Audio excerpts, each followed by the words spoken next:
بە ناوی خوای گەورەی میهرەبان سڵاو لە ئێوە خۆشەویستان بینەرانی عزیز لە هەر شوێنێک ئێستا ئەم پرۆگرامە بینن. خۆشحاڵم کە لە دەرفەتێکی دیکەدا لە پرۆگرامێکی نوێی بەرنامەی ڕوانگە بە خزمەت ئێوەی خۆشەویست گەشتمەوە. خۆشەویستان دیدی ئەم جارەمان ڕوانگەی ئەم جارەمان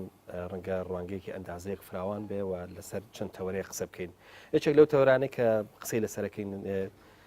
بابەتی نەتەوە و هەروەها دیدی ئێمە بۆ نەتەوە و نەتەوە چییەوە و هەروەها دوجار نەتەوە چۆن ئەمانگەێنێ بە سربەخۆی یاخود سربەخۆی بە پێچەوانەوە چێ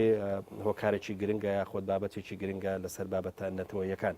وەروەها قسەکردن لەسەر دۆخی ئێستا هەرێمی کوردستان و ئەوەی کە پێوترێ پێکەوە ژیانی سیاسی. وەروەها قسەکردن لەسەر ئەوەی کە ئایا ئێمە لە هەرێمی کوردستان ئەتوانین لەم هەرێمەیە کە پێوترێ هەرێمی کوردستان بەیەکەوە بژین و یاخود بە پێچەوانەوە دەکرێت هەرێمەکانمان جاکەینەوە و لە چەند هەرێمێکی جیاوازە جارێکیکە مەسەرەن سیاست بکەین وروها چۆنەڵی زیاد لە هەرێمێک ئێمە لە ناوە کار بکەین وروها خۆمان ڕێک بخینەوە تایە. لە دەستوری عێراقیە لە مادەکانی 120 و 121 ڕێگا ئادا بەوەی کە هەر پارێزگا کە ئێوێ خواستی هەیە دەتوانێت بە شێوەک لە شێوەکان سربەخۆ بژی و هەروەها لە دوجار ئەم هەرێمانە لە دەوڵەتی فیدراڵە کە ئەبێ بە مەرجعیان بەیەکەوە بشین و هەروەها سربەخۆی خۆیان ڕابگەێنن. ئەم بابەتانە تاوتوێکین لەگەڵ زۆر بەڕێز کاک ڕێبین هەردی. کاک ڕێبین بەخێر بێت. سپاسەکەم کاکە پێیان. کاک ڕێبین ئەگەر سەرەتا لەوە دەست پێ بکەین کە زۆر باسی سربەخۆی یەکرێ و سربەخۆی پێوەستەکرێتەوە بە زۆر جار بە ئەوەی کە ئەبێ ئێمە دیدێکمان هەبێ بۆ نەتەوە کە دیدێکی بان حیزبی بێ باین ئایدۆلۆژی بێ چوزانم بان ینی گوتارێک بێ کە هەمومانتیان مشتەرەک بین یاخود بەمانایکی تر دەگوترێ دەبێت نەتەوە یاخود با بڵێن دەوڵەت یاخود سربەخۆیی پەیوەستەکرێتەوە بە مەسەلەی دیموکراسیەتەوە و هەروەها دەبێت ئێمە خاوەنی دیموکراسیەت بین ئەنجا لە دیموکراسیەتەوە بگوازینەوە بۆ بابەتی سربەخۆیی. دیدی تریش هەیە لەوەی کە پێویست ناکە بگەڕێنەوە بۆ ئەمانە ئەتوانین ئەوەی کە هەمانە ئەوەی کە ئێستا ئەمانەوە کوردی فاکتۆ ئەو بە قبول کەین و هەروەها سربەخۆی ڕابگەینن تۆ سەبارەت بە ماڵێکی. ڕاستە زۆربەی ڕەشنبیرانی پارتی و زۆربەی هاوڕێیانی پارتی زۆر داکۆچی لەوەکەن کە بۆ مەرجی بوون بە دەوڵەتی کوردی دیموکراتی پێویست نییە. نمونە ژێنەوە لە منەشانە ڕاستەکەریانی زۆر دەوڵەت هەبوون چ لەم ناوچەیە چ لە دەوڵەت عەرەبیەکانە چ لە ئاسیا لە شەرق لە چوزام لە زۆر شوێنە لە ئەمریکای لاتینە هیچ مەرجێکی دیموکراتیان نەبووە بەڵام بوون بە دەوڵەت. یعنی پرسی بوون بە دەوڵەت مەرج نییە ئەو برادرانەوەڵێن کە دیموکراتی لەگەڵا بێ. ئەمە لە ڕووی تاریخی و لە ڕوویینەوە ڕاستە پێدراوێکی ڕاستە ینی زۆر دەوڵەتە مفعال لە دیموکراتی نەبوون هیچ مەژەکانی دیموکراتیانتیان نەبووە بەڵام لەگەڵەوەشا دەوڵەتیان دروست کردووە زۆر میلەتە بوون وابوون بەڵام بۆ کورد ڕاست نییە بۆ دۆخی کوردستان ڕاست نییە. ئەوەی کە ماڵێت تەجربەی خەڵکیەکە تێکەڵ بە تەجربەی کوردی ئەکات لە تەجربەی کوردی ئابێتی بگەیت چ ێزگەلێگەژی و چ سیاقێکی مێژوویەژی و لە ناو چ جوگرافیایەکی سیاسیاژی. پێم وانە هیچ میلەتێک وەکو میلەتی ئێمە جوغرافیایکی سیاسی سەختی هەبوو بێ یعنی بە جوغرافیایکی سیاسی کە کوردستاندا بەش کراوە بەسەر 4 دەوڵەت ها ڕێگەی ئاوی نییە بەهۆی ئەم 4 دەوڵەتەوە گەمارۆ درراوە و ئەم ینی بڵقووە 4 دەوڵەتی نەحەزن بە هەر ئەگەرێک بۆ بوونی دەوڵەتی کوردی. ئەمە جارە پێدراوێکە لە هیچ یەک لەو ئەو گەرامێن مێژویانە کە باسەکرێ وجودی نەبووە هیچ میلەتێک نەبووە ئاوا گەمارۆ درابێ بە تەوقی و ڕێگای ئاویشی نەبێ و محاولەی بوون بە دەوڵەت بکە. جارێ ئەمە جیاوازیەک جیاوازی دووەم ئەوەیە ئێمە لە ناو وڵاتێکە ئاژین زۆر پارچە پارچەیە زۆر هێزی جیاواز لە ناویەکی تایەوە مێزە جیاوازانە هەر حیزبی جیاواز نین چەکداری جیاوازیان هەیە مێژووی جیاوازیان هەیە سەرکردەی جیاوازیان هەیە و تاریخی هاوبەشیان لە بینانیە. تۆ تەماشاکە ینی ئەو احتیفالیاتانەی کە ئەندامانی حیزب حیزبەکەن زۆر گەورەتر لەو احتیفالاتانەی کە بۆنەتەوەیکەن و ئەو احتیفالاتانەی ئەو ئاهەنگانەی کە بە بۆنەی حیزبەوە ئەندامەکان کۆکاتەوە زۆر گەورەترە لەو ئاهەنگانەی کە بە بۆنەی نەتەوەی کۆکاتەوە. ئەمێ بڵێم ئەم ناکۆچیە گەورەیە لە ناو ئەم مینە کە تۆ هێزی سەربازیشت هەبێ حساب نەکردن بۆ دیموکراتیتایە دەبڵنیەکی گەورەیە، چونکە ئەگەر تۆ لە دۆخێکی وایە دەوڵەت ڕابگەێنی ئەو دەوڵەتە بە هەموو مەرجەکانی تێکشکانی تایە، هەموو مەرجەکانی فەشەرهێنانی تایە، هەموو مەرجەکانی ڕوخانی تایە، چونکە میلیشای جیاوازی تایە، سەربازی جیاوازی تایە کە بە ئەمری جیاوازە ڕوا بڕێوە لە ناو چوار دەوڵەتە کە پیان خۆش نییەم ئەزمونە سەر بگرێ. یعنی ئەبێ مەگەد ئینسان دەبنگ بێت تێنەگا لەوە نەزانانی ئەو ڕاستیانی ئەمە بەڵگە نەویستەکە نەیزانی ئەگەر تۆ ئەگەری دەوڵەت ڕابگەێنی ئەم چوار دەوڵەتە زۆر پیان خۆش نابێ و محاولەی تێگانی یەکەن ئەگەر تەدەخلی عسکەری مباشر نەبێ خۆ بە دەستێوەردانە بێ و ئەم دەستێوەردانە بە ئاسانی لە کوردستان ناکرێ، چونکە تۆ هێزی چەکداری جیاواز دێ بە ئاسانی یەکرێن بە گژێکە بە ئاسانی لە بەتایبەتی لەسەر و بەرژەوە دێ زۆرانی کە یێتە پێشەوە. یعنی تۆ دەوڵەتی کوردی ڕاگەێنی لە وڵاتێکا کە ئەفغانستان نییە، لە وڵاتێکا کە چوزانم ینی وڵاتێکی فەقیر نییە، وڵاتێکی ئەفریقی نییە، وڵاتێکە دەوڵەمەنە بەنەوت دەوڵەمەندە باو دەوڵەمەندە بە زەرعە و ئێمە نەمان دۆزیوەتەوە پێم وایە دەوڵەمەندیشە بە دنیاە کانزا کە ێشە نەمان دۆزیوەتەوە هیچی بۆ نەکراوە. یعنی لە وڵاتی چوە دەوڵەمەە بێکما شەڕ لەسەر سامانەکەی شەڕ لەسەر یابوووریەکەی بەسە بۆ ئەوەی بیخاتە بەر ئەدەم ئەگەری ڕەشە لەبەرەوە هەر بڕیارێک لە کوردستانە علاقەی بە دەوڵەتەوە بێ مەرجی سەرەکی پێویستی بە دیموکراتیە، چونکە بێ دیموکراتی ناتوانیت دەوڵەتێ دروستکەی ئەگەری نەجاحەتی بێت. باشە کاک ڕێبین ئەگەر ئەمەکە جەنابەت باست کە ئەو جیپۆلۆتیکەی کە زۆر ینی چۆنەڵی تەبانیە لەگەڵمانە بۆ ئەوەی کە پێ بترێ پێکەوە ژیانەوەی کە پێ بترێ ئەوە جەنابەت باست کە ئێمە پەیوەست نین بە مەسەلەن بۆن منە بە ئاو بمان بەسێتەوە بە مەسەلەن بۆن منە بە سنوورەکانی ترەوە باشە ئەگەر ئەمە وەکو نەفرەتی حساب بکەین ئەی ئەوە بۆ مەسەلی دیموکراسیت بۆ پرسی دیموکراسیت تا چەند نەفرەتەکە ڕەوایە ئەگەر بۆ مانای کە ئێمە لەو ڕوانگەیەوە تەماشا ئەمە بکەین کە ئەم جوگرافیای ئێمە جوگرافیاکی زۆر سەخت و ڕقە باشە بۆ بەدیهێنانی خەونی دیموکراسی تا چەند ئەمەش ڕەوایە. تۆ تەماشاکە یعنی لە ڕووی مۆزوعیەوە هیچ کاتێ بەقەر ئێسا کورد لە هەنگری نەبووە، یعنی مەسلەی کورد بووە بە مەسلەیە کە ڕێزی ئەگیرە لە زۆربەی وڵاتانە، یعنی بۆ بە قەزی میلەتێک و جاران ئێمە خواخوامان بوو خەبەرێکی کورد لە جەریدەیەکا دەرچێ. ئێسا نا ئێسا کورد پشگیریەکی گەورەی ئەوروپی ئەمریکی غەربی تەنانەت ئەفریقایی هەیە یعنی کورد ناسراوە و ناسراوە وەکو میلەتێکە زوڵمێکی تاریخی گەورەی لێکراوە و هەتا دەوڵەت بەشێک لە دەوڵەت عەرەبیەکان و هەتا بەشێک لە حیزبە عێراقیەکان و هەتا بەشێک لە ڕۆشنبیری عەرەبەکانە لەم بەینا حەسەن عەلوی لە سلێمانی بوو و باسی وەیە کرد کە کورد حەقی دەوڵەتی هەیە، یعنی ئەمەی کە کورد حەقی دەوڵەتی هەیە بووە بەهینێک بووە بە ڕێیشی گشتی، یعنی ڕێی ئامی عالەمی لە ساڵحی کوردە وەکو میلەتێکی زوڵم لێکرا و میلەتێکە ئەو هەموو چەرمەسەری بینیوە، یعنی لە ڕاستیان لە ڕووی نێودەوڵەتیەوە بە تایبەتی لەم زروفەی عێراقا کە عێراق دەوڵەتێکی ئاوا هەیە بەو ئەزمە قەیرانە گەورانە ئاڕوا مشکلی شیعە و سونەی هەیە مشکلی داعشی هەیە چوزام دروستکردنی ئەگەری دەوڵەت هەیە بەڵام کاکین قسەکەی من ئەوەیە یعنی ئەگەر ئێمە بە یەکەوە بین ئەگەر بە دیموکراتیانە بێ ئەگەر هێزەکان پشتی یەک بگرن و ئەگەر تەفەڕۆت بە قەرارەوە نەبێ و هەموو مشارێک بنتیایە وڵا ئەگەر هەیە ئێمە بتوانین دەوڵەت دروست بکەین لەم زروفە سیاسی هینەی ناوچەکەیە ڕەنگە باشترین ئەگەریش بێ بۆی پشتگیری لێ بکرێ بە شەرتی لە ناوە بە قووەت بی ئەگەر لە ناوە بە قووەت نەبی بە ئاسانیە ڕوخیت بە ئاسانی دەستێتی ئەخرێ بە ئاسانی مشاغبە و لە بیننا دروستەکرێ و خۆی مشاغبە هەیە بە دەستکرای خۆمان مشاغبە لە بینمانە هەیە بە دەستی خۆمان ناکۆکی گەورە لە بینمانە هەیە و ناکۆکچاکان قوڵن بەسیت نین وا بەسەریا باز بی لەبەر ئەوە کە تۆ وڵاتی وات هەبێ ناتوانانی دەوڵەت دروستکەی بەسەکە بتوێت دەوڵەت دروستکەی یعنی لە ڕووی قسەکەی منەوە لە ڕووی مەوزوعیەوە جو مهەیە یعنی ئەگەر یەکەیە بۆی بتوانی ببی بە دەوڵەت بە مەرجێ عملی ناوخۆت ئامادە بێ عملی ناخۆشەوەی کام هێزانە دیموکراتی تر بن یەکتری قبول بکەن و گوێ لە یەکتری بگرن ئەو شتێک کە وجودی نییە نەک تا ئێسا وجودی نە ڕابردووە وجودی هەبێ و نە ئەوەی کە لە داهاتوو شابینین لەواچی وجودی هەبێ لەبەرەوە قسەکردن لە دەوڵەتی کوردی بە بڕای من هەڵخەڵەتاندن و یاریکردنە بە مەشاعری خەڵک چکە پێم وانە سیاسیەکانی کوردم ئەوە ڕاستیە نەزانن دەست کاک ڕێبین ئەگەر وا بێ ئەوەی کەمە تێگەشتم لە وڵامەکەی جەنابتە ئەویش ئەوەیە کە ئێمە بێ بوەستین ینی واتە ئەو پرسی مەسلەی دەوڵەت و سربەخۆی بوەستێنین تاڵسیلیکەین تا و لەحزەی کە ئێمە دیموکراسیت دروستەکەین و ئەمە پێشمەرجێکە بۆ دەوڵەت. من ناڵێم بیوەستێنین، من ناڵێم هەر نابێت دەگە دیموکراتی نەبین. یعنی علاقەی بە وەستانەوە نییە، ممکن نییە بتوانانی دەوڵەت دروستکەی لەم زروفەی کوردستانە ئەگەر شێک لە دیموکراتیەتەتیانە بێ، ئەگەر مشارەکەی هەموو هێزەکانتیانە بێ.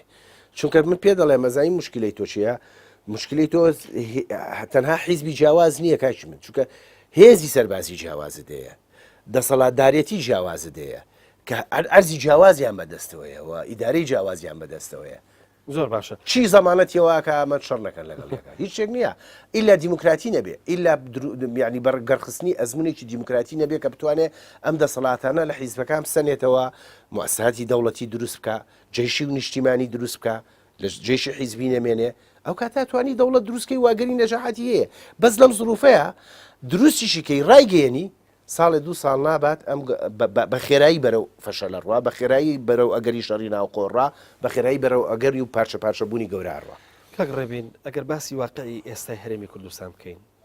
دەتوانین بڵێن قەیرانە سیاسەکان بە شێوەیە قوڵبوونەوە کە ئەوەی کە پێگوترێ پێکەوە کارکردن و پێکەوە ژیان ئەستەم بووەوە ناتوانین ئومێدێک لەسەر ئەمە هەڵچنینەوە بڵین دەتوانین ئەنی ئەزمونێکمان هەیە لە یەکتر ڕەفزکردن کە پێکوتر ئەزمموی زیاد لە 20 ساڵ باوا بڵێن ئەگە هەر ئەم ئەزمونە تازەیەش حساب بکەین کە ئەزمموی حکومڕانیە. ینی گەشتون ئەو بن بەستەی کە بڵێن وڵا ناتوانین بێکەوە بژین. لە ڕاپەڕینەوە تا ئێسا ئێمە ئەزمموی دابڕانمان هەیە، یعنی ئەو درۆ گەورەی کە هەنوو دێمە حکوومەتی یەگرتومان هەیە ئێستا خۆشیان ئاعترافی پێەکەن کە درۆیشی گەورەی لەوەتی هێن ئێمە لە دوو ئیدارەی، لەوەتی هێن ئێمە دوو زۆنی جیاوازمان هەیە، دوو زۆنی دەسەڵاتدێری جیاوازمان هەیە و قەراری یەکیان لە زۆنەکەی تر ناڕوا، قەراری ئەمیان لە زۆنەکەی تر ناڕوا. ئەمە ڕاستیەکە خۆشیان ئەمڕۆدانی پیانێن لەبەرەوە ئەوەی کە داواکە ئێستا گوایە بە ناوی ئەزمموی هەرێمی کوردستانەوە پارێزین درۆیشی گەورەمان لەگەڵاکات، چونکە ئەساساً ئەزمموی هەرێمی کوردستان هەر نەبووە، لە ئەوڵیشەوە هەر نەبووە. ئەمە درۆیەکە لەگەڵ خەڵکا کردویانە کە دەیدارەیە. من خۆم ڕێیم وایە مادام ئێوە سوورن لەسەر ئەم درۆیە، ئێم درۆیە واز لێبێنن دانی پیا بنێن بیکەن بە دوو هەرێمی جیاواز، بە حەقەت بیکەن بە دوو هەرێمی جیاواز. پێم وایە حەلێکی باش بێ لە تاکە حەلێکی ممکن لە کوردستانە بۆمە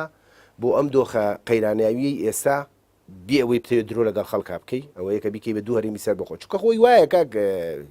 ینی ئەمانە وایان کردووە فعلەن دوو ئیدارەیە، ینی لە گەرمەی بەیەکەوە بوونیانە، لە گەرمەی ڕێکەوتنی استراتیژی بینی یەکێتی و پارتیا، لە گەرمەی با بڵێن شەهری عەسەری ئەو دوو هێزەیە هەردوو ئیدارەی بوو برام، هەردوو هێزی جیاوازمان هەبوو، هەردوو زۆنی ئیداری جیاوازمان هەبوو، هەر قەراری یەکێکیان لەوی ترینایانەخۆ ینی درۆیە یەکیدارەی درۆیە لە کوردستانە. ئەم درێ بۆ لەگەڵ خەڵکاکەن مادام ئێمە ناتوانین بەیەکەوە بژین، مادام ناتوانین یەکیدارە بێ، خۆ باشە با بە دوو هەرێمی جیاواز بێ. ئەمە باشترین حەلە بە تایبەتی لەم دۆخەیە، ئەم دۆخە سیاسیە تازەیە کە پارتی بەو کە لە شەقیا گەیشتووە کە ئامادەن یەکجۆ لە هیچ هێزێ بگرێ. یعنی تۆ باشە لەگەڵ هێزێکی وایە چیەکەی کاگین کە ئەم هەموو حیزبە داوای لێکا یاسایەک بگۆڕی. یعنی ئەم هەموو شەڕێکی ئێستا ئەم هەموو قەیرانی لە کوردستان هەیە ڕەنگە نوکتە بێ لە ڕووی سیاسیەوە بۆ هەر ینی بۆنەوەکانی داهاتوومان باسی کەین. ئەم قەیرانە گەوری لەسەر گۆڕین یەک یاسایە کە حیزبەکە لە خۆی نایڵێ بیگۆڕی ماعلم لە عەقەلیەت هەیە. ئێ باشە لەگەڵ حیزبێکی وایە چیەکەی ئامادەیە لە پێناوی نەگۆڕینی ئەو یاسایە وڵات کرد بکە، وەزیرەکان دەربکە، پەرلەمان تاعتیلکە و هەڕە شەژەکە ئاڵێ عنی ئەگەر سوور بن لەسەری ئامادەم بە چەک هەمووی حەسم کە بە بڕای من ئەم هەڕەشەی لێ قبول بکرێ و فعلەن حەسمی بکەی نەک بە شەڕ لی جابیتەوە کاکە بڵێ کاکە وڵاتی خۆ بۆ خۆ وڵاتی خۆمان هەرێمی خۆ بۆ خۆ نەک وڵاتی خۆەوە وڵاتی هەمومانە هەرێمی خۆ بۆ خۆ هەرێمی خۆمان بۆ خۆ ببوورە ڕەنگە ئەگەر بگوترێ ئەم دوو زۆنە هەردووچان بکەی بە دوو هەرێمی سەر بەخۆ ڕەنگە ئەوەی کە پێگوتری لە ڕوانگەی سیاسیەوەی کە دەسەڵات پەرشەکە ئەوەی کە ناڵە دەسەڵات لە کەسێک ئاسانتر بێ لە دیدێک ئاسانتر بێ ڕەنگە لەو ڕوانگەەوە ئەنێ ئەرێنی بکەوێتەوە و لەوەی کە مەسەر وەڵا هەل هەموو ڕێکۆرێنیەکەوێت بەس بە دویوەکەی ترا پیرمان نەچێ ئەوش ئەوەیە کە تا ئێستا وەکو مقدەزە مەسەیرەکرێ هەر بە جودی ینی ئەوەی کە پێگوتری یەکگرتووی ئەخە خۆ درۆیە خۆمیش خەکاکەین خۆ ینی حاڵەتی میسالی خۆشە ئەزەی ئێمە هەرێمێکمان هەبێن من خۆم جەماعەتی چوار پاشەکەم ینی حەزمە کرد کورد هەمووی یەک دەوڵەتی هەبێ يعني أرزي واقع بزوانية من حسكم فعلا ناقين كورسان إيرانيشمان لسر بكورسان بلام خوتو كيدا سر أرزي واقع خو موانية خو أم يزانة لبيناوي أمي دارا خليك الشر كان لقال يكا خەریکە ئەچن بە گژیەکە خەریکە وڵاتیان هەموو تاڵان کردووە ئێ باشە مەزمونە زمونێکی فاشل ئەم درۆیە بۆ لەگەڵ خەڵکاکەن عزیەتی خۆشتانێن و عزیەتی خەڵکی ژێن بیکەم بە دوو هەرێمی جیاواز بڕوا بکە کاک پەیوەندوەرە با بگەڕێنەوە بۆ سەردەمی دوو ئیدارەیی مقارنەی سەردەمی دوو ئیدارەیەوی ئێسا بکەین بە قورآن سەردەمی دوو ئیدارەی زۆر باڵای بەرزترە لە ئێستا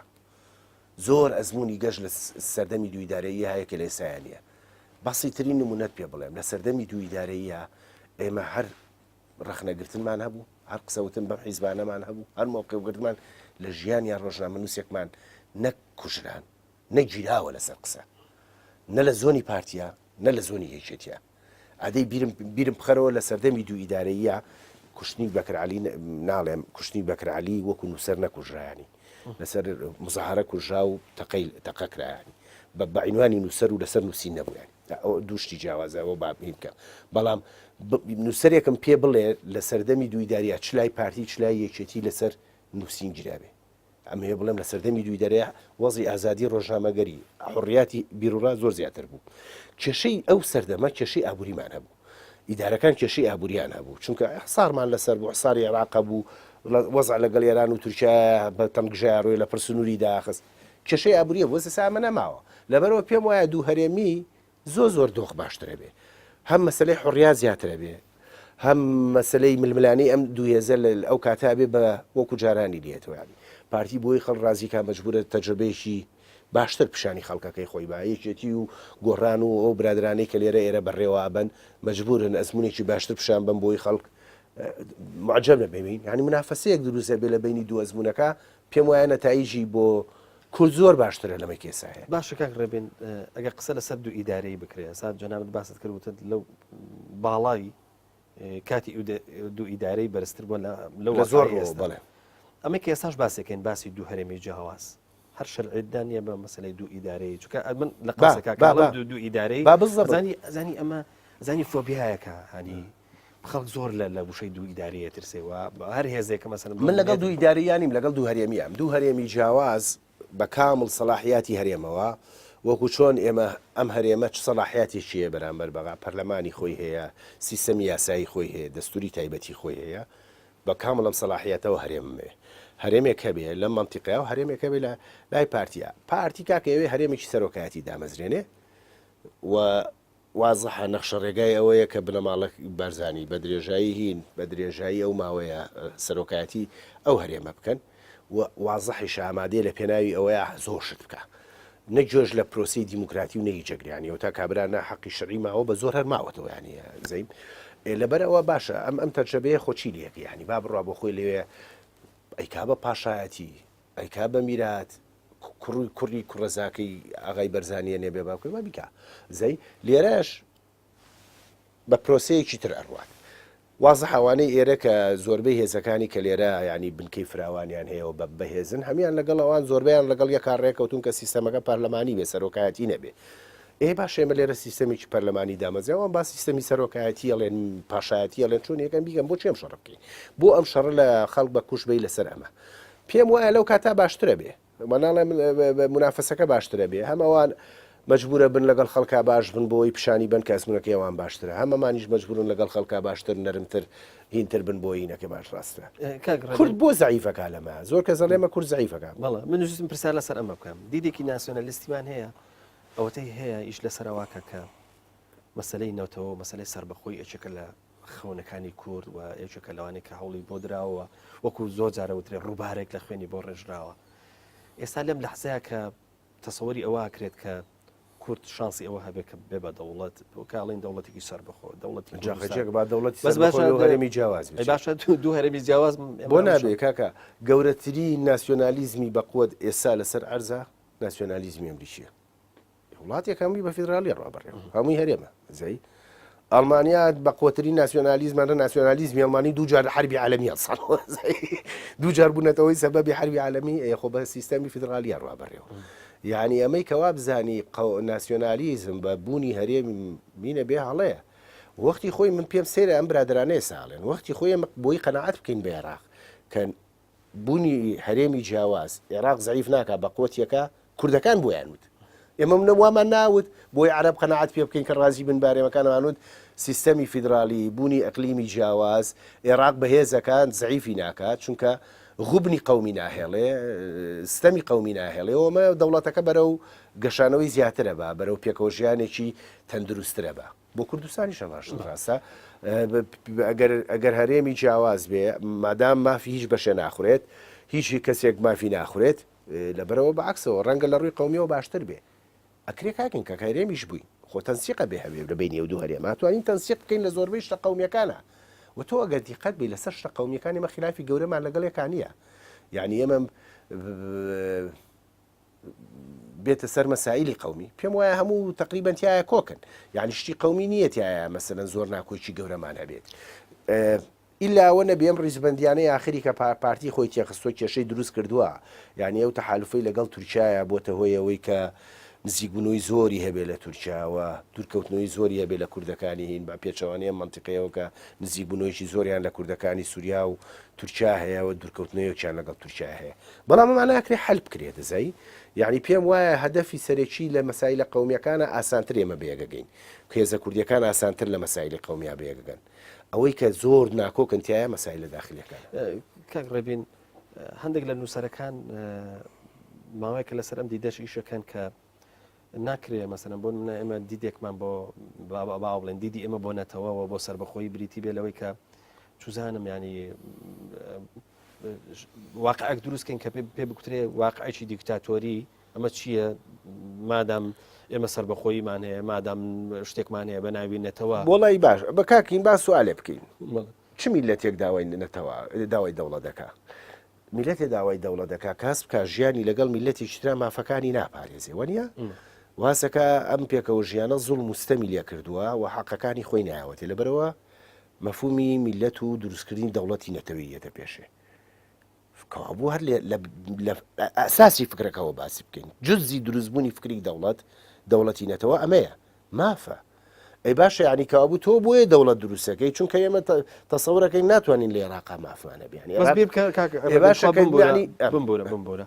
ئەخر جاری واش هەیە ئێمە ئەگەمان لەوە نەبێت ینی دیدێکی ئیشەکە بەو مانای کە ئەوێ ئەم دیدەنەتەوەیە خود با بڵێن دەوڵەتی نەتەوە بک بە بتێک بۆمانیانی ڕاستەوە کارەساتەوە کارەساتە کاگیر ئەوە وەختی خۆی من لەسەر ئەمەم نووسی مەحموود داروێش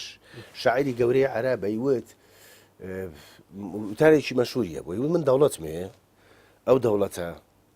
خۆیان کرد سژنیە کردم خۆیان کرد هەموو ڕۆژێ نانی لێ بڕیم کارەبای نامێ سژنمەکە هەتا عەدام لێ بکە بەس دەوڵەتمەیە ژنێکی مەشهوری وای هەبوو من ڕێم وایە دەوڵەتی باز بەهۆیەمەوە دروست بوو بۆیە مەقلێتەوە بازوا دروست بوو بەدام دەوڵەتە بێت دەوڵەت ببێ بۆ قودسیەتە کە سژنیشم کای گوێی نێمێ تعداشم لێ بکای گوێی نێمێ بەس هەر دەوڵەتمە بین کارەساتی بۆ میلەتانەیە منتیقەیە دروست کردووە من ئەمیزەوە بڵێم دەوڵەت بووە دروستەکرێ بە حسابی ئەوە ئوسی ئەساسەکەی ئەوەیە کە بەهۆی دەوڵەتەوە ئێمە مافمان زیاکە نەکەمەکە ئێمە گەل بزانین لێ تۆ تەماشاکە لە ئوسکوتلندایە ئوسکوتلندا لەگەڵ بریتانیا ناژی ڕاپرسیان نەکرد بۆچی جیانەبوونەوە لەبەرەوەی هەستەکەن مافیان لەگەڵ مافیان پارێزراوە لەگەڵ ئینگلیزیا کاژین لەناو بریتانیایە مافیان نەخوراوە ئەگەسپەر مافیان خۆرای خۆ داوای هینیان نەکرد داوای دەوڵەتی سەر بەخۆیان نەکرد ئێمەشەواڵێم فکری ئەساسی دەوڵەت مافە ئەیکە تۆ دەوڵەتەکە دروستکی لەسەر ئەساسی ماگەنی فێڵێکت لێ کردوم من بۆیە دەوڵەت دروستەکەم هەستەکەم لێرە مافم نابێ لەم پێکەوە ژیانە مافم نابێ بەزەگە خۆم بم دەوڵەتمە بێ مافم زیاکە ئازادیم زیاترەکە هینەکە ئەیکە تۆ بێ فێر لەبەرەوە مە بکەی بە هەدەف مافەکەم پێشێر بکەی ئێوە چ دەوڵەتێکە لەبەرەوە کارەساتە بیر لەوە بکەیتەوە کە مهمەیە دەوڵەتمانە بێ خۆیترە و دەوڵەتە دیکتاتۆریە بێ هینە بێت سجنمانەکە وەکو مەحموود دەروێژەڵێ پێمەوە باز دروستەکە وەخۆ دەزانی عێراق چەندی ویست هەر میلەتی عێراق میلەتی عەرەبیش بەخۆیەوە چەند باجی هەبووی باز لە کۆڵی بێتەوە و بەعزەوەنەی کە لە عەرەب و لە میلەتەکەی خۆی کوش بە ناوی قەومیەت و قودسیەتی نەتەوەینەوە لە هیچ کەسێکی نەکوشتووە یعنی ئەم جۆرە حیزبانە ئەم جۆرە بیر و بۆ چوونەکە لە حیزبا خۆی هینەکات تعبیر لە خۆیەکە لە ناو حیزبێکی قەومی هینەکە سبەینە بێ بە موسیبەت بەسەر خودی قەومیەتەوە سبەینە بێ بە بکوژی سەرەکی مافەکانی میلەتەکە بێ بە بکوژی سەرەکی ئەندامانی نەتەوە یعنی بە ناوی نەتەوە تۆ هەموو نەتەوە بکوژی دەزێت ئەمە ئەو حاڵەتە درسە بێ کاک ڕێبین لە دەستوری عێراقیە ئەو دەستوری کە کوردیش دەنجی پیاوە لە دوو بڕگەم دەستورەیە لە مادەکانی 120 و 121 ڕێگایەدا بە هەر پارێزگایە کە خۆی ئەوێت خۆی بەڕێوەبەرێ و سەر بە خۆی مەسەر وەکو ئەوەی کە باسمان کرد وەکو هەرێمێکی سەر بەخۆ بژی و دەشتوانێت هەمەهەنجی بکە لەگەڵ دەوڵەتی فیدرال لەگەڵ مەرجعەکەی خۆیە و هەروەها دەستوری هەبێ و زۆر لەو مافانەی کە هەیە لە هەرێمەکان ئەویش هەیبێ بەڵام لە ڕەشنووسی دەستوری هەرێمی کوردستانە ئەوە نییە ئەمە بە پێچەوانەوە ڕێگەڵێ ئەبێ هیچ هەرێمێک لە ئەم هەرێمە مەسەرم بنەوە جا بکرێتەوە یاوە هیچ هەرێمێک مافی ئەوەی نییە کە سەر بەخۆی ڕابگەێنێت شکر یەکێکە لە بەندە خراپەکان ئەو ڕەشنووسە و ڕەشن خۆشانە بۆ بەدەست دەرنەچوە لەبەرەوە حسابی بۆ ناکرێ ئێساوی کەیشی پێکرین دەستوری عێراقا و خاڵێک لە دەستوری عێراق شایەیە نابێ هیچ دەستوری قالیم دژی دەستوری فیدرالی بیانی یعنی هیچێک لە مەرجەکانی ئەوەی کە بۆ ئەقلیمەکان هەیە کە ئەوەیە نابێت دەستوریە یاسایەک دابڕێژن ناکۆک بێ لەسەر یاسای سەرەکی وەختی خۆی لە بیرت بێ مامجلال ئیمزای ئەو هینەی کرد کە هەموو پارێزگاکانی عێراق مافینیانەیە بوو بەهرا لە کوردستانە لەسەری فشە قەومیەکانی کورد کردیان بەهراوە مە دژی مافینەتەوە من بیرمە و کاتەش هیچم لەسەر نەوت ڕاستیان نەشمێراتە ئیدیکە چونکەوتم بەسا پێم بڵێن خائینە بەڵام نەو کاتێک کە مامجلال ئیمزای کە زۆر پێڕاست بوو پاش ماوەیەک لە ئاوێنەش گۆشەیەکم لەسەر نووسی بەڵێ بۆ فیدرالیتی پارێزگاکان من ئێساش لەگەڵەوە میلەتێکە کاکین کە گرروپێک نەتوانن بەیەکەوە بژین باشترین ڕێگایە بۆ پێکەوە ژیان ئەوەیە بە هەرێمێکی جیاوازە خۆی ڕێک بخە ئەمە بە مانای زعیفکردن نییە ناڵێم ئەو ئێمە وەختی خۆی کە ئەمانە درۆ لەگەڵ خەڵکاکەن ئێ وەختی خۆی تۆ کە عێراق قەنەعات پێکرد بۆی کە هەرێمە دەبێ بەهانەی سەرەکیدەوە بوو چمام جەلال چکاک مەسعود بەردەوامە چوون کۆڕیان بۆ سیاسی عەرەبەکانە گر کە بوونی هەرێم عێراق زعیف ناکا بە قووەتێکە ئەم قسەی بۆ کوردستان جێسا ڕاستە بوونی هەرێم کورد بە زعیف ناکا بە قووەتێکە بۆ زعیفیەکە چونکە ئەو کێشە گەورانەی کە ئێستا لە بینی کوردها هەیە و هەڕەشەی گەورەیە لە کورد و خەریکە لە لێواری شەڕی ناو خۆمان نزیکەکە تۆ خۆمە ناهێڵێ ئێستا کاکا خۆم دۆخێکی زۆر خراپە یعنی دۆخێکە کراوەیە بۆ هەموو ئەگەرێک کراوەیە بۆ هەموو تەقینەوەیەک یعنی ئەگەری شەڕی ناوخۆ لە بەردەمایە ئەگەری تەقینەوەی جەماهیری لە بەردەمایە ئەگەری برسیبوونی خەڵک لە بەردەمایە یعنی قەیرانی گەورە لە کوردستانە هەیە وە نەبێ ئێمە وڵاتێک بژین زۆر ئارام بێ ئەگە خۆش وایە بۆچی ئەم مشکلانە ڕوویە ئێ باش کاکە بیکە بە هەرێمی جیاواز بە ئاتوانی بە یەکی شۆناڵم تەنسیق دەبێ و باشترینینە باشترین ئەگەری باشترین ئسلوبی پێکەوە ژیانە بەڕاستی بەس کاگرابین یەکشت هەیە واقعەک هەیە ئێمە لە هەرێمی کوردستانە ئەزانین کە ئێستا ئەمە دوو زۆنمان هەیە بۆ دوو دەڤەری جیاواز هەرواش بووە کاگینەوە نیە بەتەشید ئەوەش ئەزانی کە لە دەڤەرێکیانە پارتی دیموکراتی کوردستان بە تەواوی مانە ئەوە موسەیتەرە و هەروەها ئەو دەڤەرە ئابا بەڕێوە ئەوەی کە خۆی لە دەڤەرەکەی تریشانە نیشتیمانی کوردستان هەیە باڵادەستە چوزانم هەموو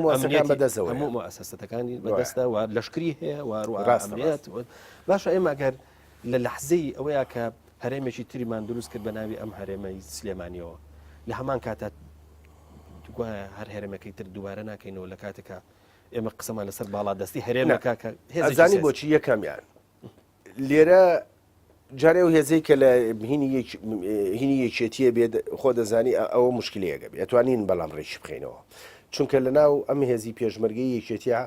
هەم لە ئەنگریەوە هەیە هەم لە ئەنگری گەگرتوو هەم لە ئەنگری کۆمەڵ هەیە وڵ انتخاباتەکان شاد دەرکەوە توانی ئەمە بیکەی بە نەواتێکی جێشێک کە دوورکەوێتەوە لە مەسلەی حیزبەتی خاڵی دووەم کە بە بڕای منینە ئەو فەزاگشتیەی کە ئەم حیزبانەیە منتیقی بەیەکە دۆسێ نزیکە لەیەکەوە یعنی تۆ تەماشاکە ئێستا چواریان هەر چوار حیزبەکەی کە لێرە چالاکن ئێوەن یەکگرتووە گۆڕانە یەکێتیە تقریبا لە مەسلەی پرۆژە سەرێکیەکانە کە پەیوەندی بە بەڕێوە سیستەمی سەرێکی وڵاتەوە هەیە کۆکن هەردووکی هەر چوار حیزبەکە داوای سیستەمێکی پەرلەمانیەکەن دژی سیستەمی سەرۆکایەتین داوای هێزێکەکەن کە نیشتیمانی بێ یعنی لەم هینا نزیکترن لە یەکەوە توانای گەیشتن بەڕێکەوتنی سیاسی لە بینی ئەم چوار هێزە ئەگەری زۆر بەرزە بە تایبەتی لە خاڵە هەرە سەرێکیەکانە کە پێڵێن کۆڵەکەی سەرێکی حکومڕانی لەبەرەوە پێم وایە ئەزمەیە لێرە ڕوونایە ڕەنگە لای پارتی ژوونەیە چونکە زۆر حیزبی کەش هەیە لەگەڵ پارتیا ئەو سیستەمەیە یانە بەدڵیانی ئەو حیزبە بچووکانەی ترکە لەگەڵ پارتیان بە حیزبی شیوعەوە بیگرا چوزان بە زەحمەت کێشانەکەی باڵی ئەو لاوە بیگرایە یا بۆ حیزبە تورکمانیوانەوە بگرا ئەو سیستەمەی پارتیان بەدڵەوە لە یینیشە دڵ بۆ وایەن ئێوانش بخۆیان بەیەکەوە توانن باشتر بەیەکەوە بگونجێن لەبەرەوە گەرە ڕوونادا لە لێرەیە بە پێچوانەوە پێم وایە ئەو دۆخەت بێتە پێشەکە لێ سەردەمی دویدارەیە هەبوو ئەبێ بە منافەسەی خۆشەویستی خەڵک وە فعلەن لەو کاتا ناڵێم دووهێزەکە بەرامبەر بە خەڵک زۆر باشتر بوون تا ئێستا زۆر بە منەتیان لە خەڵک زیاتر ئەزانی تا ئێستا چونکە ناڵێمەوە کاتا بێ بە منافەسە چ پارتیە حەزەکات زۆربەی خەڵک ئینەکەی ئەو بە باش بزانێ لەبەرەوە معاملەی لەگەڵ هەموو هێزەکانە باشە بێ و بالمقابل لێرەش کاک ڕابین یەکشت هەیە ئەویش کە ئێمە هەمومان زۆر لێ ترسین و دەشێ حرامێکی گەورە بێ بەلای هەمومانەوە ئەویش ڕشتنی خوێنە شەڕی ناخۆ بەتەکیید باش ئێمە ئەگەر ئەم دوو دەڤەرە بە چۆنەڵ بە کامل سەر بەخۆی خوانەوە لەوەی کە هەرێکان هێزی تایبەتی ئەبێ ئەگەری شەڕی ناخۆ نزیکتر نابێتەوە کە ئەو کاتە سوزانم شەڕی بەرژەوەندیەکانی بواری نەوت و گاز و نازام سنوور و ئەلم بابەتانە نایەتە پێشەوە بەرەوەڵا ئەگەرێکە ینی من ناتوانم نکۆلی لەوە بکە من وەختی خۆ دەزانی منم ڕێم دەمێ کە چەند جارێک گوتوێتەوە و برادرانی مناقەشە و ڕێی ئەمینێمینان کردوم قسەیان کردووە کە دووهەرێمی تۆ لە ترسی شەڕی ناخۆ دووهەرێمی بازە بەس دووهەرێمی خۆی بەرەو شەڕی ناخۆمانە با ئەگەرێکە خۆ ئەی خۆ ڕێگا چییە کاکی ڕێگان نێمەوە یعنی تۆ لەگەڵ ناتوانی بەیەکەوە بژیت درۆیکی تریش کاکین مە نەمەیە باسی بکەم ینی سبینە برادران ڕێ بکەون و احتیمالی ڕێکەوتن هەر هەیە احتیمالی ڕێکەوتن هەیە ینی یەکێتی و پارتی و کۆمەڵ و یەکگرت و بەڵام دووبارە من دڵنیا دەکەم و درۆ بێت ڕێکەوتنیی درۆ بێ درێژە بەم دوو ئیدارەی یادرێ مادام ئەم دوێزە ئامادەنین واز لەمە بێنن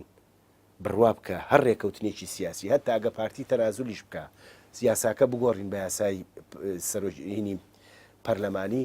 بەتەنها بەبەوە هینەکە کۆتایی نایەت یعنی هەریەتەوە سەرەوەی کە دەست بۆ پێشمەرگەکان بەرین بیکەین بە هینی نیشتیمانی هەردوو هێزەکە بە سەرسەختی بەرگری لەکەن کە بمێنەوە تا و دوێزەش ما بێ ئەم دوو زۆنە ئیداریە ئامێنێ ئەم درۆیە بەردەوامە بێ بە ناوی یەک ئیدارەی و دوو ئیدارەی دەبێ ئێم درۆی واز لێ بێنن بیکەم بە دووەرە قسەی منەوەیە و نەبێ منە من پێخۆش بێ ینی بەعزێ برادر وازان منە مەم حەز لێ مە حەزم لێ نییە بەس ئەم دەرهاویشتێکەوە دروستان کردو بە درێژایی 20 ساڵ دروستان کردو وازیشی لێ نایەنن ئێ باشتر وایە ببێ بە دوو هەرێم ئەشەڕی گەورە ڕەنگە مشکلەی گەورە لەسەر کەرکوب ببێ لەسەر نەوتی کەرکوب ببێ ئەوە قەتە یعنی تەنگژە ڕەنگە ڕووبات بەڵام پێم وایە حتا ئەگە و تەنگژەیە ڕووبا لەمە گەرە باشتر شکەمە ئەگەرە بە تەئکید بەرەو خراپترە ڕوا یعنی ئەم جۆنەگرتنەی پارتی و بەردەوامی ئەم قەیرانە و سوربوون بەم حکومڕانیە فەردیە کە ئێستا بەتەنیا خۆی حکومڕانی کوردستانە و هیچ جوێی لێ نییە یەکێتی چیەکە کۆمەڵ چیەکە یەکگرت و چیەکە گۆڕان چیەکە پێم وایە ئەگەری خراپتر لە بەردەمان نابێ بەس بێرمان نەچێت کاک ڕێبین هیچ شتێکی ئێمە ڕووناداواتە مەبەسمان ڕووداوی گەورەیە کە هێزەی قلیمەکان مەسەنە بۆن منە ئیرادەی ئەوان ژە بە حساب بۆ بکەین و ویستی ئەوانیش ئەوەی کە ئێستا ئەگوزارێ ئەوەی ئێستا مەسەنە لە دەوروبەرمانە هەیە و ئەوەی کە جەنابەت لە بێرماوە کە لە سەرەتای بەرنامەکە باست کرد کە ئێمە دەورەمان گیراوە بە کۆمەڵێک چۆنەڵی دەوڵەت کە هیچ کەم حەزیان لە دەوڵەتی کوردی نییە باشە بەڵام ئەی لە مەوزوعی دروستکردنی دوو هەرێمی جیاواز و واروەها وڵا باکسەوە ڕەنگە پیان خۆش بێ ڕەنگە پیان خۆش بێ چونکە وازە حاسیە هەم تورکیا چ ئێران چ عێراق تۆزێ لە دەوڵەتی کوردیە ترسن ینی با تۆزە وازح ینی بێوەری بڵێن بە تایبەتی تورکیا و ئێران پێم وایە پیان خۆش بێ پێم وایە تەیدیشیەکەن چونکە وەکو هینە ڕەنگە بە پارچە پارچە بوون بزانن بە دوورکەوتنەوە لە دەوڵەتی کوردی بزانن کە بە هینی زان پێم وایە باکسەوە ڕەنگە هاوکاریش بکەن یعنی بە مەترسی گەورەی نازانن پێم وایە عێراقیش ڕەنگە پێشوازی لێ بکە چونکە بە تەسەوری ئەوانە و دوو هەرێمیە ئەگەری دروستکردنی دەوڵەتی کوردی دوعاخات و دەوڵەتی کوردی پێم وایە هینێکشی استراتیژیە کە چ تورکیا چ ئێران بە درێژای خە دژیە بن زۆر دژیشیە بن و تاتوانن محارەبەیەکەن چ باش کرابێت چ بەنهێنی بێ چ ئازا ینی مەگە کەر لەسەر حکوم بیانە نەترسن ناقیانیشان ینی ئەوە پارچەی کوردیان هەیە پارچەیەکی گەورەی کوردی لە ئێرانە و پارچەیەکی گەوری لە تورکایە لەبەرەوە دروستکردنی دەوڵات ئەبێ بە خەتەرێکی استراتیژی بۆوان بێگومانەوانە دوژمنی دەوڵەتی کوردیە بن بەڵام دوو هەرێمینە پێم وانێ دوژمنی دوو هەرێمیە بڕەگە تەرژیعیشی کرد. ئێستا لەم کاتۆشا لەوانەیە هاوڵاتی لە هەرێمی کوردستان ئەمەی پێخۆش بێت چونکە ئەوەی کە ینی ئاوا خوێنێتەوە ئینفراجە کاگەین ئینفراجە بە قورعان کاک ڕێبین من بەوسمەیە لە ڕوانگەی ئەگەر ئاوا سێریکە لە ڕوو ڕواڵەتەوە زۆر باشە چونکە دەشێ مەسەرم بۆن منە هەریەکان وەکو جەنابەت دووست منافەسە بکەن لەسەر ئەوەی کە مەسەرم چۆن خزمەت بە واقعی خۆیان بکەم بۆ هەرێمەی خۆیان بکەم بەڵام مەبەسمان لە دیدە استراتیژیەکەیە کەوەی کە باسمان کرد مەسائیلی سربەخۆی هەرێمی کوردستان لەوەیە زیان ناکەین سەر بەخۆیمان بۆ سەر بەخۆی نابێ ئەخۆ نەبێ ئەخە ئافرم ئەیە قسەیەکی باشە کرد ئەم قسەیە و کاتە ڕاستە کە بتوانین بەم نوعیتر سەر بەخۆی بکەین بەم نوعیتر نایکەین درۆ لەگەڵ خەڵکاکەن یعنی ممکن نییە بەم گەڕوکی پاڵەوە دەوڵەت دروست کرێ ئەزاری ناکرێ بەم پەرتەوازیەوە دەوڵەت دروست ناکرێ بەم هەموناحازیەوە دەوڵەت دروستیش کرێ بەرخکەرا بەرەو شکستە ڕوا قسەکەی منەوەیە ئێم دروی لەگەڵ خەڵکا مەکەن ئەگەر من پێم وتی لەوەڵەوە بۆیە باسی ئەو ئەگەرەمان کرد ئەگەتەوێت دەوڵەتی کوردی دروستکەی فعلا ئەبێ پرۆسەیەکی دیموکراتی بکەیت ئەبێ مشارەکەی سیاسی گەورە بکەیت ئەبێ بە یەکەوە قەرار بی نابێت تەفەڕوت بە قەرارەوە بکەیت ئەبێ بە یەکەوە قەرار بن ئەو کاتە بەڵێ ئەگەری دەوڵەتی کوردی هەیە کە ئەمەد نەکردیانی درۆکی لەگەڵ خەڵکا من قسەکەم لاوەڵەوە بوو لەبەرەوە ئەوە ئەمەیە درۆ بە خەڵگەڵێن وەڵا ئەگەر ئەم ببێ بە دووەرێمی سەربەخۆ نابین بابێکیان نەبین بە دووەرێمیشەوە سەربەخۆ نابن چونکە بە مۆزای دروستان کردووە ئەگەری دەوڵەت نییە و ئەگەر دەوڵەتیشە بێ ئەگەری ژیانی نییە خۆتان زۆر هەلومەرجێکتان دروست کردێم درۆی لەگەڵ خەڵکامەکەن لەگەڵ خۆشتان نامەکەن پێم وایەوە ئارامترەژین ئەم دوو هەرێمە لە مستەقبل هاتوانن زۆر شتێکە بکەن کاکە خۆلەینی عێراق شاوەی تایە دوو هەرێمە توانن دوایی بەیەکەوە ببن بە هەرێمێ یعنی شتێکی قورس نییە ئەگەر توانی تۆ دوایی ئەزمونێکی باشین کرد تۆزێ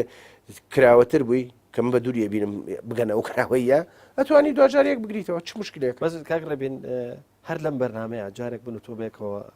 چۆنەڵی تاوتوی بابەتێکمانە کرد لە گفتوکەکانە قسەیەکە دوو کردوتت لە لەحزەی دیموکراسیەتە کێشەکانمان چارەسەر نابن بەڵکو دەست پێەکەن ئەوە ڕاستە بەڵام ئەوگەر ئێمە دیموکراسێتی شاتە پێشەوە باوەڕمان وا بوو کە دیموکراسیت بەرقەرارە لەم کۆمەلگایە ئێمەیە ئەگە گرفتەکانمان چارەسەر نەبن چۆن بگەن چارەس ئازاین دیموکراتی شەڕی مەجالدا شەڕەکە بکەیت پارتینانە شەڕەکە بکەیت یعنی خۆێسا منە گاڵێم هەرێمی سلێمانی ببێ ینی هەرێمی سلێمانی مەڵێ ئەم منتیقی کە بەدەست زۆنی سەوزەوەیە ببێ بە هەرێمێکەوانش ببن بە هەرێمێ وازانی لەم هەرێما مشکلەمان نابێ یەکێتی هەموو مشکلانەی نییە کە پارتیەتی یەکێتی هێزێکە زۆر جار زۆر هێزێکی نادیموکراتە هێزێکە نەزای ئەسکەری زۆر بە قوتی تایە لە پڕپەلامارەدانی هێزێک بوو ینی بە درێژایی تاریخی خۆی پڕ لە کێشە بووە بەڵام ئەومە خاڵی گرنگە کاگین بیرم نایەشێتی یەک هەماو لەو مەغەڵەتێک لەم غەڵەتانە کردی بێ یا هەمایەک لەم هەمانەیە بێ ڕوبەڕووی ڕزایەتێکی گەورەی خەڵک نەبوو بێتەوە ڕزایی ئاشکرا ڕوبەڕوو و نەبوو بێ بەزەخت بەسەریەوە یعنی لێرە توانی ومانە ململانێ لەگەڵ ناخۆشیەکانی یەکێتیا بکەین بە هەموو هینەکانیانەوە بە هەموو خراپی و هینەکانانەوە یخۆ دیموکراتیشەوەیە یعنی ئەگەری معارەزەت باشکرایەتێ و ئەگەری تەسیرکردنی شەدوانێ و فعلەن زۆر جار توانیمانە تەسیر لە یەکێتی بکەین لە هەنیان ناو پاشیمانی کەینەوە لە هەنیان ناو قەلق بێت یعنی ئەوەمان کردووە ئێخوایە یعنیوە نەبێ کە ئێمەم هەرێمە دروستەکەین وەڵا یەکێتی تر لەسەر حکومەیە گۆڕان لەسەر حکومایە ئەمانە حیزبی شەریانە ململانەکە لێرە بەردەوامە شەڕەکە هەر بەردەوامە چونکە پێشێلکردنی مافەر بەردەوامە بێ و دیفاع لە سەر مافیش بەردەوامە بێ دیموکراتیە و سیستەمەیە کە ڕێگای دژایەتی خراپەکانێت پێ ئەدا لەو سیستەمەی پارتیا ڕێگای دژایەتی پارتیینت پێ نییە کاکەین پەرلەمانە ڕێگات پێ ناداانی لە ڕێگەی پەرلەمانەوە ناتوانانی بیکەی لە ڕێی مزارەوە ناتوانانی بیکەی لە ڕێی ڕۆژنامەوە ناتوانانی بیکەی قساکە یان کوژێن یعنی هێزە چەند ڕۆژنامە نووس لێ کوژراوە و چەندیش بێ دەنکراوە ێ باش کاکە ئێخۆ تۆ ئەکە ڕێگای منێ چۆن لەگەڵە ماتوانی بژیت کاک ڕێبێن یەک پرسیار ببورە ڕەنگە لە خەریجی یەکەش بێ گفتوگۆکەش بێ ئەوش ئەوەیە کە ئێستا پارتی دیموکراتی کوردستان هەمیشە ئەوێت دیتێک باڵا دەستکە بڵێن خوێندنەوەیکی هەیە هەمیشە بۆ دەسەڵات ئەوش ئەوەیە کە هەموو ئەو هێزانەی کە لەگەڵیان ئێستا تا ئێستاش ماونەوە لە ئەوەی کە پێگوترێت لە حکوومەتی هەرێمی کوردستان و ئەوانە ئەوێ بڵێ هەمومان بە قەدەر یەک دەسەڵاتمانە بۆ هەمومان بە قەدەرێکیش تاوانبارین پێت وایە ئەمە مەشتێکی ڕەوایە ئەمە بۆ هێزەکان کورەوە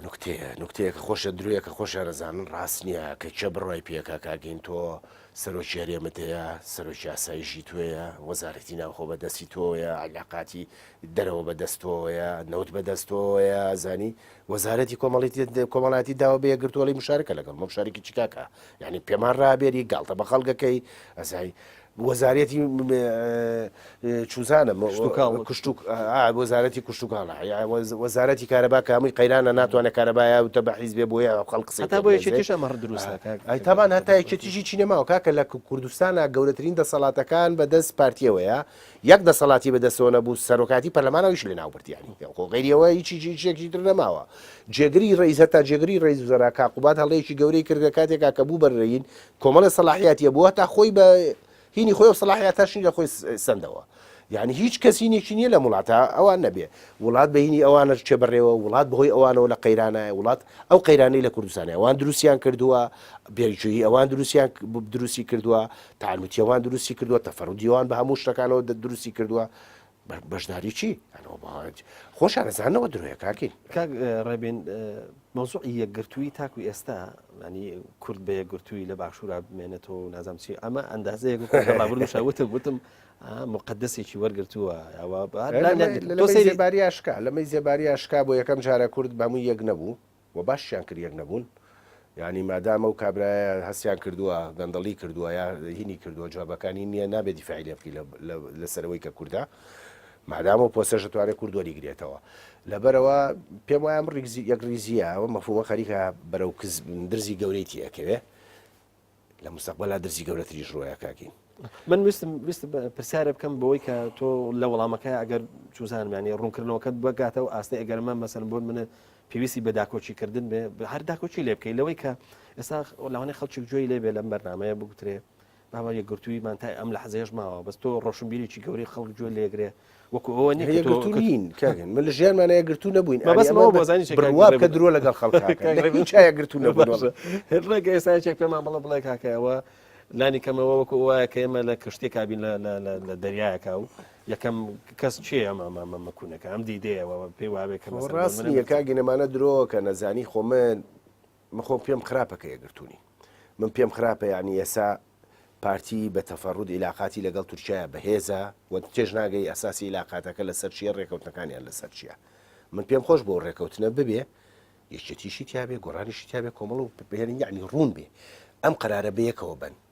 باشە ئێمە لەگەڵ تورکیایە پەیوەندیمان گەرم بێ باشە ئێمە لەگەڵ عێراقات یەکچین باشە لەگەڵ ئێرانە گەرمیکەین ئەم قرارە بەیەکەوە بن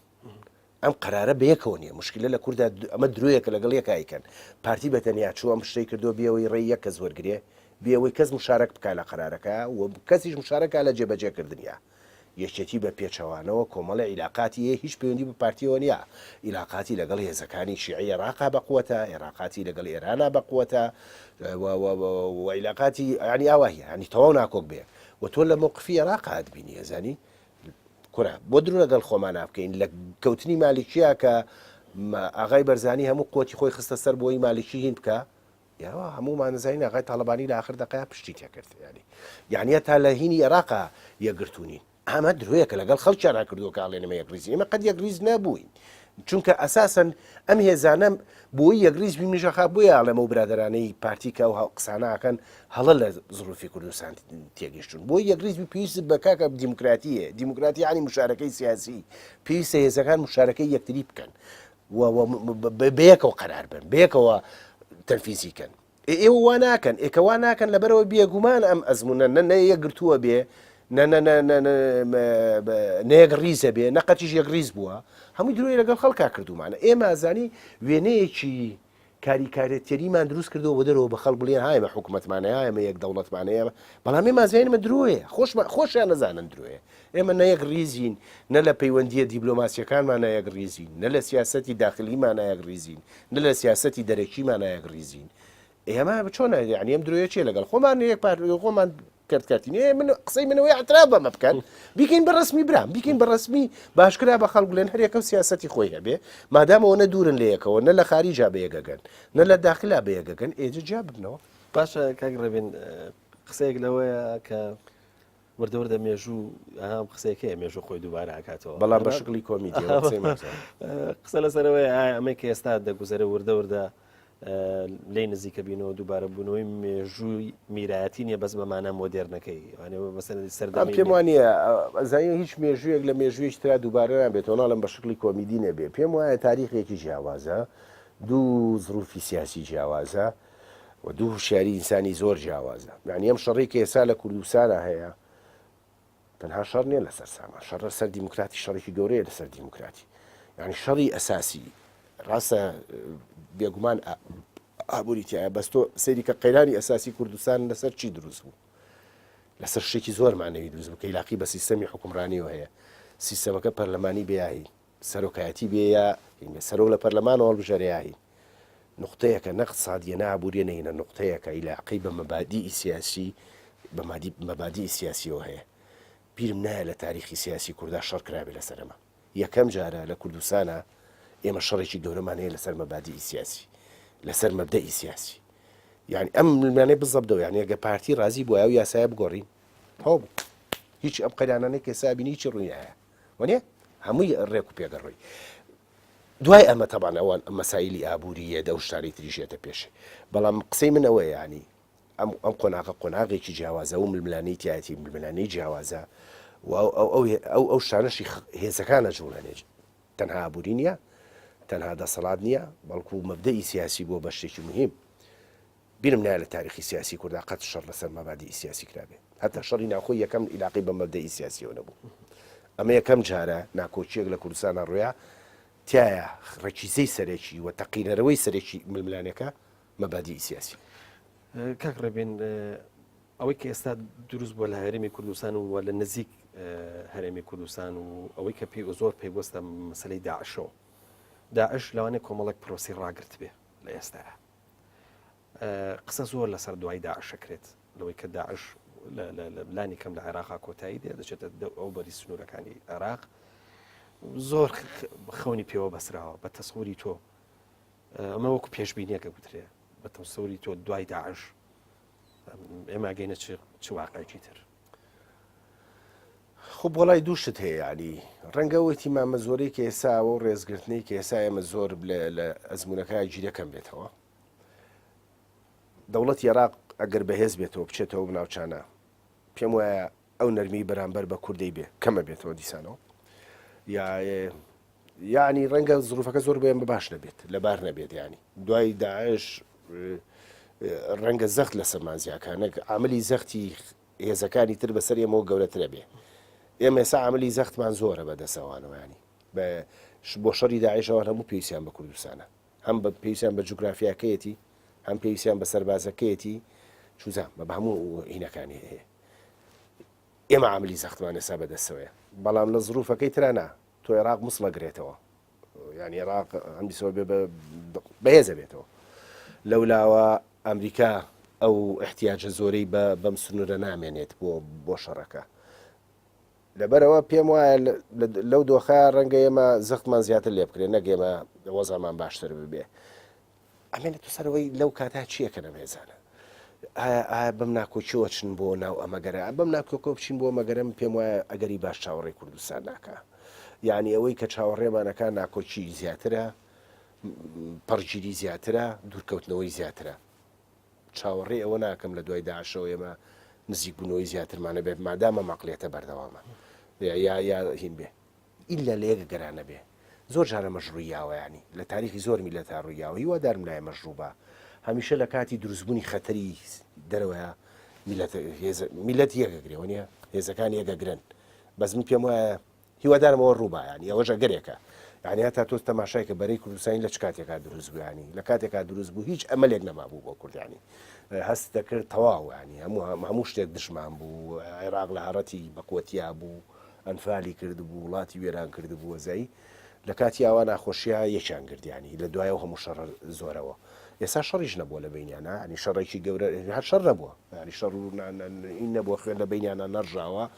بەشک و مەگە زروفێکی ناخۆش هاتە پێێتەوە هاندەر بێ بووە بەس بە دووریە بینم چونکە ئەو مەساڵح ئابوووریانەی بەدەزەم هێزانەوە ئەمانە بوون بە مافیای ئابووری گەورە، بوون بە دەوڵەمەندی گەورە، بوون بە سەرمایهداری گەورە، لەبەرەوە ئەوەندەی دیفاع لە مەبادی لە پێگە ئابوووریەکانیانەکەن پێم وانە سیاست و مەبادی و چارەنووسی میلەتیان بۆ مهممان بێ.